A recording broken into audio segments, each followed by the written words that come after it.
नमस्कार दोस्तों, स्वागत है आपका वंस अगेन हमारा चैनल कंप्यूटर प्रेप पे। जहां हम लोग देखने वाले थे, जैसा मैंने आपको अनाउंस किया था कि हम लोग कंप्यूटर सिलेबस का पूरा वीडियो लेक्चर ही देखेंगे जो एग्जाम पर्सपेक्टिव से होगा। उस दिन हमने सिलेबस का चर्चा नहीं किया था। आज हम लोग देखेंगे कि क्या सिलेबस है एसएससी का, रेलवे का, बैंकिंग का। क्या सिलेबस है, मैं क्यों कह रहा हूं कि सारा सिलेबस एक दूसरे से ओवरलैप कर रहा है। और आपको बस जो मैं कंटेंट दे रहा हूं ये तीनों एग्जाम्स के लिए वैलिड होगा। ठीक है। सो एसएससी में इसको चार कंपोनेंट बांटे गए हैं, जिसमें पहला है कंप्यूटर बेसिक्स।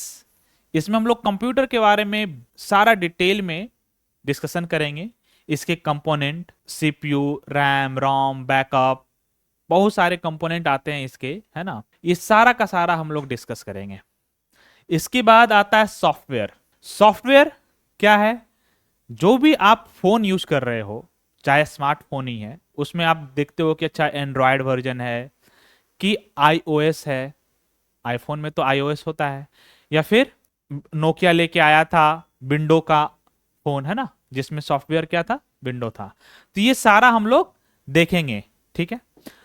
अगला जो है वो है working with internet and emails. ये भी काफी इंपॉर्टेंट टॉपिक है ना। हालांकि सबसे ज्यादा क्वेश्चन आपको इसी से पूछे जाएंगे, लेकिन ये सब भी इंपॉर्टेंट है क्योंकि आपको इसके बारे में कुछ भी आइडिया नहीं होता, कंप्लीटली ब्लैंक है आप। और इससे क्वेश्चन जब पूछे जाते हैं तो काफी संभावना होती है कि आप इसको ना बना पाए। अगला जो है वो है नेटवर्किंग एंड साइबर सिक्योरिटी। ये भी बहुत इंपॉर्टेंट है, जिसमें हम आपको आपको बताने वाले हैं कि कैसे मैं आपसे बात कर रहा हूं और आपको मैं यहां पे वीडियो लेक्चर शूट किया और आप इसको देख पा रहे हैं, क्या टेक्नोलॉजी यूज की गई है, कैसे डेटा का ट्रांसफर यहां से आपके यहां पहुंचा। ठीक है। कैसे आप कॉल पे बात करते हो, कैसे ये पूरा का पूरा नेटवर्किंग सिस्टम चलता है, क्या क्या प्रोटोकॉल्स होते हैं, यूडीपी, एसएनएमपी, बहुत सारे प्रोटोकॉल होते हैं, ट्रांसफर प्रोटोकॉल डेटा का। साइबर सिक्योरिटी, ये बहुत आजकल के दौर में ये बहुत इंपॉर्टेंट हो गया है साइबर सिक्योरिटी। किसी का फोन हैक हो जा रहा है, किसी का पैसा गायब हो जा रहा है अकाउंट से, है ना। बहुत सारे साइबर फ्रॉड कॉल्स आते हैं। ये सारा हम लोग देखेंगे साइबर सिक्योरिटी में। तो ये रहा एसएससी का सिलेबस। इसमें और भी है, इसी पार्ट में आते हैं जिसमें आपको एमएस ऑफिस भी से भी क्वेश्चन आते हैं, है ना, जिसमें एमएस एक्सेल्स वगैरह से क्वेश्चंस आते हैं, इसी के सब पार्ट में है वो।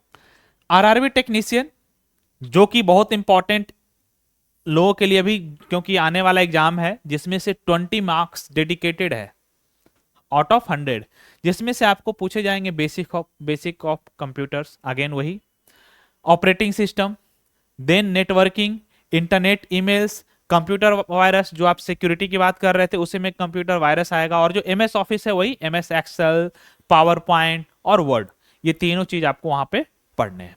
जहां बैंकिंग की बात करें तो अगेन वही basics of hardware and software जो कंप्यूटर सिस्टम का है। यहाँ पे अलग से हिस्ट्री ऑफ कंप्यूटर भी पढ़ना है, विंडो ऑपरेटिंग सिस्टम के बारे में जानना है, जो मैंने ऑपरेटिंग सिस्टम के बारे में, सॉफ्टवेयर के बारे में बात किया। Internet and terms and conditions है, जो मैं बात किया नेटवर्किंग का, कि आप एक जगह से डेटा ट्रांसफर करेंगे, इंटरनेट के थ्रू करते हैं, तो उसके क्या टर्म्स एंड कंडीशंस हैं वो हम लोग देखेंगे। इसके बाद आपका है networking, again basic functionalities of MS office, जिसमें आपका एमएस वर्ड, एमएस एक्सेल और पावर पॉइंट आएगा। इसके अलावा इसमें एक और चीज है डेटाबेस, जो कि बाकी एसएससी के सिलेबस में और आरआरबी टेक्नीशियन के सिलेबस में नहीं है, बट यहाँ पे डेटाबेस एक नया एडिशन है। बाकी सारा हैकिंग, सिक्योरिटी टूल्स, वायरसेस, बाकी सब में भी पढ़ना है। तो ये तीनों का सिलेबस रहा, बैंकिंग का, एसएससी का और रेलवे, सभी एक दूसरे से ओवरलैप करते हैं, सिर्फ इसको छोड़ करके। क्लियर है? तो मैं इसकी भी क्लास लूंगा। अब यहां से स्टार्ट करते हैं। जो हमारा पहला टॉपिक था कंप्यूटर बेसिक्स, इसके जो सब टॉपिक हैं वो है पहला ऑर्गेनाइजेशन ऑफ कंप्यूटर, सब टॉपिक, है ना। तो आप सामने एक स्क्रीन पे दिख रहा है कंप्यूटर सिस्टम, ये सब देखे होंगे। साइबर कैफे जाते होंगे आप, वहां आप देखते होंगे कि आपके सामने, या फिर आप एग्जाम देने जाते हैं ऑनलाइन, आपके सामने एक मॉनिटर रखा होता है। ये क्या है? इसका मदरबोर्ड, जहां सीपीयू है, सब चीज है यहाँ पे, है ना। सारा डिटेल इसमें मिलेगा आपको, रैम, रोम, सीपीयू, सब चीज, हार्ड ड्राइव वगैरह सब इसी में है। और ये कीबोर्ड, माउस। तो ये क्या हो गया, ये आपका इनपुट डिवाइस हो गया, जहां से आप डेटा क्या करते हैं, इंटर करते हैं सिस्टम में। कीबोर्ड से आप इंटर करते हैं, माउस से क्लिक वगैरह करते हैं, है ना। ये क्या है, मॉनिटर, जहां पे आपको आउटपुट दिखता है, जो भी आप देखना चाहते हैं, चाहे आप मूवी देखना चाह रहे हैं, इंटरनेट चला रहे हैं, सारा आपको स्क्रीन पे दिख रहा है। ये क्या है, आउटपुट सिस्टम। और ये क्या है, इसके सारे जो बेसिक कंपोनेंट हैं इसी में इनबिल्ट है ना।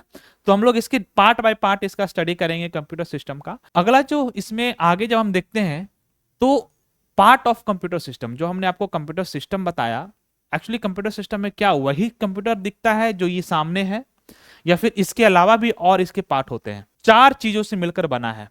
एक है पहला आपका हार्डवेयर, जो आपको सामने दिख रहा था। सॉफ्टवेयर, जो आप बात करते हो क्या क्या, विंडोज का, माइक्रोसॉफ्ट विंडो, है ना, फिर आईओएस का, ये सभी क्या है, सॉफ्टवेयर है ना। तो ये आपको मिलेंगे। लिनक्स भी एक सॉफ्टवेयर आता है, ऑपरेटिंग सिस्टम। तो ये सभी सॉफ्टवेयर हैं इसके। हार्डवेयर में ये जो आपको सामने दिख रहा था, जो आप छू सकते हैं, चीजों को छू करके देख सकते हैं, वो क्या है, हार्डवेयर कंप्यूटर सिस्टम का। इसमें से दो चीज और है जिसके बारे में आप सोचे नहीं होंगे कि ये भी कंप्यूटर सिस्टम का पार्ट बना होगा। एक है यूजर्स, जब आप स्क्रीन के सामने बैठ करके जो भी बंदा चला रहा है उस कंप्यूटर सिस्टम को, वो भी उस कंप्यूटर सिस्टम का पार्ट है, ठीक है, जो तीसरा स्थान पे आता है। तो यूजर्स भी कंप्यूटर सिस्टम का पार्ट बनेगा। और लास्ट है डेटा मतलब जो यूजर्स डेटा इनपुट कर रहा है कीबोर्ड के थ्रू। डेटा कई तरह के डेटा है कंप्यूटर सिस्टम में। आप मैच देख रहे हो तो लाइव स्ट्रीमिंग हो रही है, वीडियो स्ट्रीमिंग हो रही है, वो डेटा है। आप पीडीएफ पढ़ रहे हो, नोट्स पढ़ रहे हो, बुक पढ़ रहे हो ऑनलाइन, वो क्या है, पीडीएफ फॉर्मेट में डेटा। आप गाना सुन रहे हो ऑडियो फॉर्मेट में, वो भी क्या है, डेटा। ये सारा का सारा डेटा भी कंप्यूटर सिस्टम का ही पार्ट है, करेक्ट। आप ही यही डेटा सारा ऑपरेट करता है computer system, as a input वो अपने सिस्टम में लेता है, कंप्यूटर उसको प्रोसेस करता है और आपको एज आउटपुट प्रोवाइड करता है आउटपुट यूनिट के द्वारा। तो ये हमारा कंप्यूटर सिस्टम हुआ। तो जो क्वेश्चन आएगा ऐसा पूछेगा कि out of this which is not a computer system, इसमें से आपको ये चारों ऑप्शन देखना है कि चारों ऑप्शन कंप्यूटर सिस्टम का पार्ट है। आप ये दोनों में कंफ्यूज हो जाइएगा, लेकिन ये दोनों भी कंप्यूटर सिस्टम का ही पार्ट है। क्लियर है। अब बात करते हैं कंप्यूटर जनरेशन का। क्या जो आज आप कंप्यूटर देख रहे हैं, क्या 50 साल पहले, 60 साल पहले कंप्यूटर ऐसा ही था? जैसे कि फोन जब आया है ना, आप अपने आंखों से जो फोन आप चला रहे हैं उसका अपडेशन देखते रहे होंगे कि अच्छा पहले 10 साल पहले कैसा फोन हुआ करता था, आज का फोन कैसा हुआ करता है, और आप ये भी जानते होंगे कि 10 साल बाद कैसा होगा, बहुत चेंजेज आएंगे, करेक्ट। तो ये एक क्या है, फेज है। इसमें हो क्या रहा है, स्पीड बढ़ रही है। फोन की बात करते हैं या फिर आप नेटवर्क की बात करते हैं, एक जमाना में 2G आया था, है ना, 2G कॉलिंग करते थे, 3G आया, 4G आया, और अभी जमाना इंडिया में 5G का है। और ये भी बात हो रखी है कि जल्दी से जल्दी 6th जनरेशन भी आने वाला है, जल्दी से जल्दी 6th जनरेशन भी आने वाला है। तो ये क्या जनरेशन, हम लोग आगे की ओर बढ़ रहे हैं। बट क्या जनरेशन का मतलब क्या, जनरेशन जब एक जो आपका पास स्पीड दिया गया है, बैंडविड्थ दिया गया है, आप उस स्पीड से फिर नया एक स्पीड क्रिएट करते हैं। जैसे आप 2G में इंटरनेट बहुत ही स्लो चलता था, 3G में उससे फास्ट हुआ, 4G में बहुत फास्ट हुआ, और 5G में देखें मूवी आप सेकंड में डाउनलोड कर लेते हैं, 6G में और आएगा, 100 Mbps की स्पीड आएगी, करेक्ट। तो जब स्पीड बढ़ता है तो जनरेशन भी चेंज होता है। डिवाइस का स्केलिंग, जो आपको फैसिलिटी प्रोवाइड किया जा रहा है, पहले उसका साइज बड़ा हुआ करता था, आज साइज धीरे धीरे छोटा होता जा रहा है। तो जो बनाने की टेक्नोलॉजी भी है वो भी चेंज होते जा रही है। ये सभी फैक्टर डिपेंड करते हैं जनरेशन बदलने के लिए। तो कंप्यूटर में भी सेम सिचुएशन रहा आज भी। जैसे आप 1G 2G 3G 4G 5G, आप टेलीकम्युनिकेशन यानी जो आप बात करते हैं कॉलिंग में, उसमें बात करते हैं, कंप्यूटर में भी आप अभी 5वां जनरेशन चल रहा है। तो पहला जनरेशन में कैसा कंप्यूटर दिखता था? पहला जनरेशन में कंप्यूटर ऐसा दिखता था, पूरा एक रूम भर जाता था, फिर भी उसकी स्पीड आज के स्पीड से कई गुना कम थी।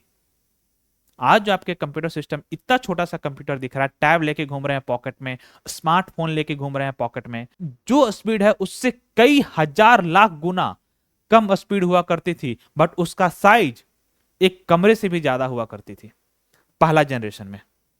ठीक है, ये पहला जनरेशन का इमेज है कंप्यूटर सिस्टम का। दूसरा जनरेशन, तीसरा जनरेशन में ऐसा दिखता था।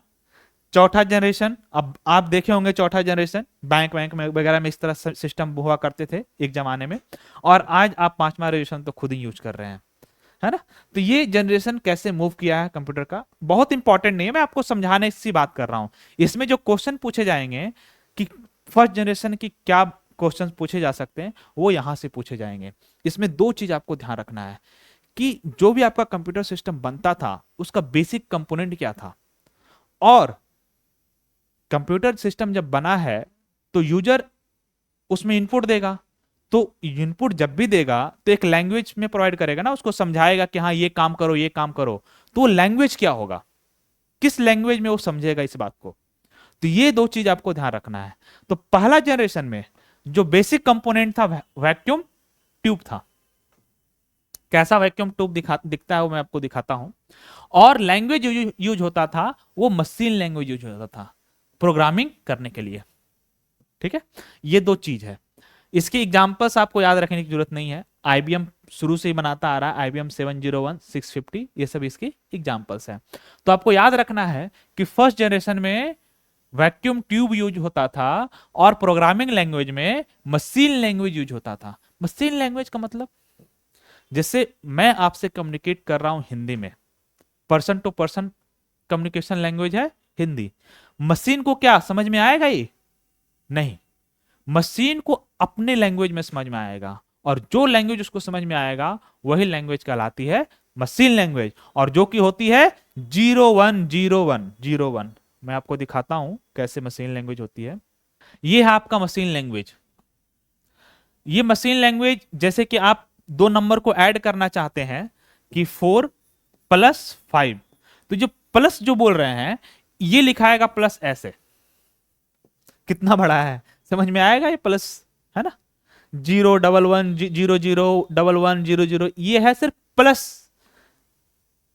प्लस कैसे लिखाएगा? 4 लिखने के लिए अलग है ना, 4 लिखाता है ये 4 बिट में, 5 लिखाएगा 101, ये 4 बिट में। इसमें बिट बाइट ये सब चलता है, इसमें आपको फंसने की जरूरत नहीं है, बहुत डिटेल में पढ़ना होता है, ये सब नहीं पढ़ेंगे।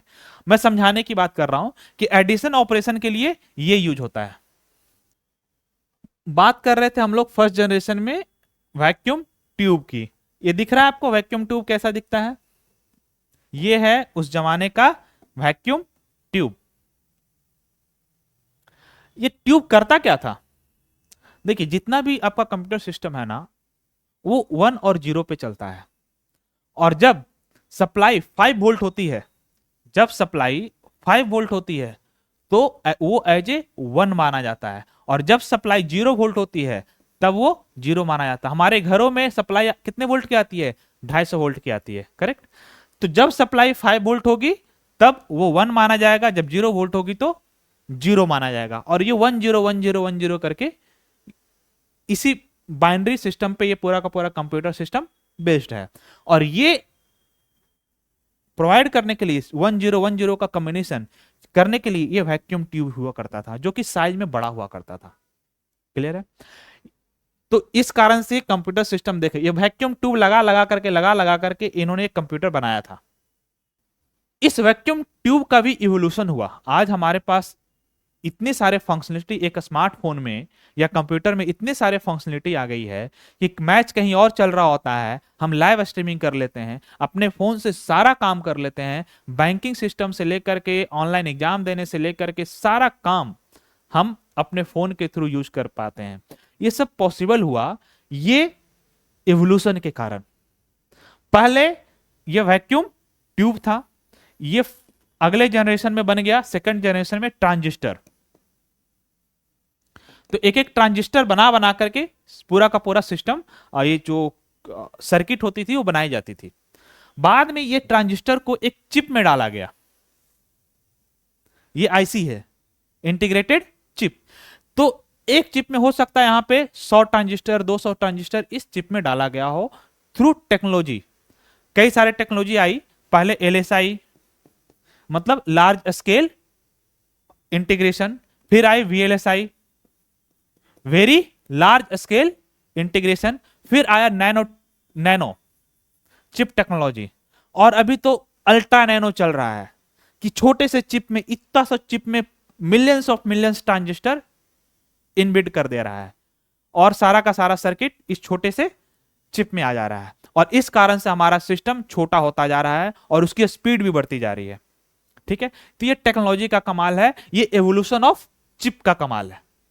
समझ में आ रहा है ये चीज? आगे देखते हैं हम सेकंड जनरेशन। तो वही सेकंड जनरेशन में ये वैक्यूम ट्यूब रिप्लेस हो गया ट्रांजिस्टर से, ये ही आपको ध्यान रखना है। फर्स्ट जनरेशन में वैक्यूम ट्यूब, सेकंड जनरेशन में ट्रांजिस्टर, थर्ड जनरेशन में इसी तरह से आईसी इस तरह से बढ़ता चला गया। लैंग्वेज की बात करेंगे तो फर्स्ट जनरेशन में मशीन लैंग्वेज, सेकंड जनरेशन में असेंबली लैंग्वेज। शुरू में हमको मशीन लैंग्वेज में ही लिखना पड़ता था कोड, ठीक है। फिर उसको हम लोगों को प्रॉब्लम तो होगा ना, 1010 में कोड लिखना कितना टिपिकल काम है। फिर हम लोग असेंबली लैंग्वेज बनाए जो कि मतलब ह्यूमन रीडेबल फॉर्मेट में लैंग्वेज बनाने का एक प्रयास हुआ कि जिससे मशीन भी समझे और ह्यूमन भी समझे थोड़ा थोड़ा, तो वो हुआ असेंबली लैंग्वेज। फिर उसके बाद और इसमें इन्हांसमेंट होते हुए हम लोग हाई लेवल लैंग्वेज की ओर बढ़ गए। तो असेंबली लैंग्वेज में क्या है, सेकंड जनरेशन में असेंबली लैंग्वेज। टाइमलाइन आपको याद रखना है, याद रखिएगा टाइमलाइन कितने से कितने साल तक का रहा, ठीक है। टाइप याद रखने की जरूरत नहीं है। थर्ड जनरेशन में ट्रांजिस्टर आईसी से चेंज हो गया, ट्रांजिस्टर आईसी से चेंज हो गया और लैंग्वेज भी हाई लेवल लैंग्वेज यूज होने लगा, जिसमें कई सारे लैंग्वेज है, फोर्टन, कोवाल, Pascal, C plus plus, Java, Python, ये सब। हालांकि ये सब जो पाइथन जावा ये सब आया वो फोर्थ जनरेशन और फिफ्थ जनरेशन कंप्यूटर में आया, ठीक है। थर्ड जनरेशन में यही तीन लैंग्वेज ज्यादा से ज्यादा यूज किए जाते थे। फोर्थ जनरेशन में ये लार्ज एलएसआई आ गया, ठीक है। इसमें कई सारे, जिसमें माइक्रो प्रोसेसर चिप वगैरह आता है, माइक्रो कंट्रोलर, माइक्रो प्रोसेसर, इसमें कई सारे ट्रांजिस्टर इंबेडेड होते हैं through LSI medium technology. Clear है? और ये सब में language high level language use किया जा रहा है, ठीक है। फिफ्थ जनरेशन में अल्ट्रा लार्ज स्केल यूज होना शुरू हुआ, इवन अब तो नैनो टेक्नोलॉजी चल रही है, ठीक है। तो इसमें हम लोग लैपटॉप, सुपर कंप्यूटर वगैरह, रोबोट्स वगैरह सब चला रहे हैं, है ना। ये प्रोग्रामिंग लैंग्वेज का इवोल्यूशन रहा। पहले ये हार्डवेयर था, जो भी आपका कंप्यूटर सिस्टम का हार्डवेयर है, बट ये हार्डवेयर को समझाने के लिए सबसे पहले मशीन लैंग्वेज का निर्माण हुआ, देन असेंबली लैंग्वेज, फिर high level language. High level language में Java, C plus plus, Pascal, कोवाल्ट, पाइथन, एचटीएमएल, बहुत सारा लैंग्वेज है। क्लियर है? जहां तक मैंने आपको पहले ही बता चुका, मशीन लैंग्वेज 0-1 के फॉर्मेट में होता है, जिसमें आपको एडिशन बताया कि कैसे एडिशन लिखा रिप्रेजेंट किया जाता है बाइनरी में। असेंबली लैंग्वेज में कैसे प्रोग्राम लिखा जाता है, जैसे एडिशन का एक प्रोग्राम लिखा गया है, तो हमने लिखा है जिसे हमको ऐड करना है 5+2, तो हम कैसे बताएंगे मशीन को कि आपको 5 और 2 को ऐड करना है और उसका रिजल्ट बताना है। तो हम करेंगे मूव AX 5, मतलब 5 जो वैल्यू है AX रजिस्टर में मूव करें, फिर 2 वैल्यू को BX रजिस्टर में मूव करें और फिर उसको ऐड करें AX प्लस BX, तो इसका जो एडिशन होगा एक्युमुलेट होगा रजिस्टर में 7। आपको ये लैंग्वेज याद रखने की जरूरत नहीं, मैं बस समझाना चाह रहा हूं कि असेंबली लैंग्वेज में लिखा कैसे जाता था। समझ में तो आया ना असेंबली लैंग्वेज क्यों, क्या है, कैसे है ना। तो वो असेंबली लैंग्वेज ऐसा होता है, ये ह्यूमन रीडेबल फॉर्मेट में था, और इस असेंबली लैंग्वेज को वापस मशीन लैंग्वेज में कन्वर्ट करना पड़ेगा, क्योंकि मशीन तो अपने ही लैंग्वेज में समझेगा। तो एक असेंबलर यूज किया जाता था जो कि इस लैंग्वेज को वापस 0101010101 को फॉर्मेट में कन्वर्ट कर देगा। वो हमारा काम नहीं है कन्वर्ट करना, वो काम है असेंबलर का। क्लियर है? तो ये आपको ध्यान रखना है। आगे इसी तरह से हाई लेवल लैंग्वेज है, ये काफी एब्स्ट्रैक्ट हो गया, ह्यूमन रीडेबल फॉर्मेट में हो गया, और इसमें हार्डवेयर का रिस्ट्रिक्शन भी नहीं हुआ, जिसमें आप देखेंगे कि एडिशन कैसे लिखा जाता है। हम लोग इंटीजर बोले कि नंबर 1 नंबर 2 नंबर ये सब इंटीजर होगा, फिर प्रिंट करेंगे दोनों नंबर को, सब स्क्रीन पे डालेंगे और डिस्प्ले में दिखेगा, इस तरह से लिखा जाता है। सी लैंग्वेज में, सी प्लस प्लस में, जावा में, पाइथन में इस तरह से लिखा जाता है। ये आपको जानने की जरूरत ज़्यादा नहीं है। तो हमने अभी तक देखा कि कंप्यूटर सिस्टम के पार्ट्स 4 हैं: हार्डवेयर, सॉफ्टवेयर, यूजर और डेटा। देन हमने देखा कंप्यूटर सिस्टम का इवोल्यूशन, फर्स्ट जनरेशन से कंप्यूटर कैसे इवोल्यूशन हुआ उसका, और पांचवें जनरेशन जो अभी के प्रेजेंट एज है उसमें हमारा कंप्यूटर सिस्टम कैसे इतना इनहांस हुआ, उसके बेसिक कंपोनेंट कैसे आगे बढ़े, कैसे वैक्यूम ट्यूब से बढ़ते बढ़ते बढ़ते हम लोग नैनो टेक्नोलॉजी में आ चुके हैं, और एक चिप में कई सारे ट्रांजिस्टर को इम्बेड किया गया। उसी तरह से हमने लैंग्वेज के बारे में भी जाना कि कैसे लैंग्वेज का इवोल्यूशन हुआ, और आज के इरा में हम लोग पाइथन, HTML ये सब लैंग्वेज यूज करते हुए प्रोग्रामिंग करते हैं। तो इस तरह के कई सारे टाइप्स ऑफ कंप्यूटर हैं, क्योंकि आप जो स्मार्टफोन यूज करते हैं वो भी एक तरह के कंप्यूटर ही हैं। टैब यूज करते हो, नोटबुक यूज करते हो, कई तरह के हैं। पर्सनल कंप्यूटर यूज करते हो, डेस्कटॉप यूज करते हो, सुपर कंप्यूटर है, बड़े बड़े कंपनियों में अलग मेन फ्रेम होता है, ये सभी कंप्यूटर के टाइप है। आपसे पूछा जा सकता है कि इसमें से आउट ऑफ दिस कौन कंप्यूटर नहीं है, तो ये सारा कंप्यूटर में ही आता है। क्लियर है? नेक्स्ट, अब जो कंप्यूटर सिस्टम जो मैंने बात किया, ठीक है, इतनी बात हुई उस पर, तो ये काम कैसे करता है, इसके जो कंपोनेंट है वो कैसे फंक्शन करता है ना? तो इसके कंपोनेंट फंक्शन कैसे करता है तो देखते हैं। हमने इस इमेज में देखा था, ये जो आपका इमेज यहाँ पे था, कहाँ गया, ये आपका कंप्यूटर सिस्टम था एक, जिसमें से मैंने बताया कि ये एज ए इनपुट है, मतलब यहां से एंट्री की जाती है कंप्यूटर सिस्टम में, डेटा फीड किया जाता है, और ये एक आउटपुट सिस्टम है। ठीक है, और ये क्या हुआ, एक हार्डवेयर हुआ, हालांकि ये सब भी हार्डवेयर ही है, बट इसमें जो आएगा, रैम आएगा, रोम आएगा, मदरबोर्ड है, हार्ड ड्राइव है, सीपीयू है, ये सभी इसी में इनबिल्ट है ना? तो ये हम लोग यहां देखेंगे। ओह, तो हम लोग कहां थे, हम लोग इस पे था, है ना? ये फंक्शनल यूनिट ऑफ कंप्यूटर देखने वाले थे। तो हमने यहां पे देखा एक इनपुट यूनिट होता है, जिसमें कई सारे इनपुट होंगे, कीबोर्ड, माउस, ऑडियो जो आप लोग बात करते हो, है ना, माइक्रोफोन, ये सभी क्या है, इनपुट यूनिट है। आउटपुट यूनिट क्या होंगे, जो मॉनिटर, प्रिंटर, स्पीकर, ये सभी क्या है, आउटपुट यूनिट है कंप्यूटर सिस्टम का। एक होता है मेमोरी यूनिट, जिसमें हम लोग बात करेंगे क्या क्या होंगे, रैम, रोम, हार्ड ड्राइव, कैशे रजिस्टर, इन सब का यूज भी देखेंगे। इससे कई क्वेश्चन पूछे जाते हैं, हमेशा इससे क्वेश्चन पूछे जाते हैं, हम लोग इसको डिटेल में स्टडी करेंगे। फिर है ALU, ये दोनों पार्ट है, ये CPU का पार्ट है। हम लोग अगला जो चैप्टर पढ़ेंगे वो CPU पढ़ेंगे। ये हमारा कंप्यूटर सिस्टम यहाँ से क्लोज होता है, अगला जो हम लोग टॉपिक पढ़ेंगे CPU पढ़ेंगे, है ना? तो ये इसके दो पार्ट होते हैं, एक है ALU और दूसरा है कंट्रोल यूनिट। तो ये कंप्यूटर सिस्टम का फंक्शनल यूनिट है, जहां से आप इनपुट सिस्टम से इंस्ट्रक्शन फीड करोगे, जो मेमोरी होते हुए इस सीपीयू के पास जाएगा। प्रोसेसर बोलते हैं ना, प्रोसेसर कौन सा है, स्नैपड्रैगन है, ये है, वो है ना? तो ये प्रोसेसर के पास जाएगा, और प्रोसेसर उस इंस्ट्रक्शन को एग्जीक्यूट करेगा, और उसके आउटपुट को वापस मेमोरी सिस्टम होते हुए आउटपुट यूनिट में रिफ्लेक्ट करेगा। क्लियर है? ये इसका फंक्शनल यूनिट ऑफ कंप्यूटर है। तो ये आज का पहला सेशन यहीं पे समाप्त होता है, कंप्यूटर सिस्टम, जिसमें हमने देखा उसका कंप्यूटर सिस्टम के पार्ट्स, इवोल्यूशन और फंक्शनल यूनिट ऑफ कंप्यूटर। इसके साथ साथ हमने मशीन लैंग्वेज देखा, और इवोल्यूशन ऑफ जो उसका चिप है, इवोल्यूशन, वो हमने देखा। ये आप रिवाइज कर लीजिएगा। अगला जो टॉपिक होगा वो होगा CPU। Thank you very much.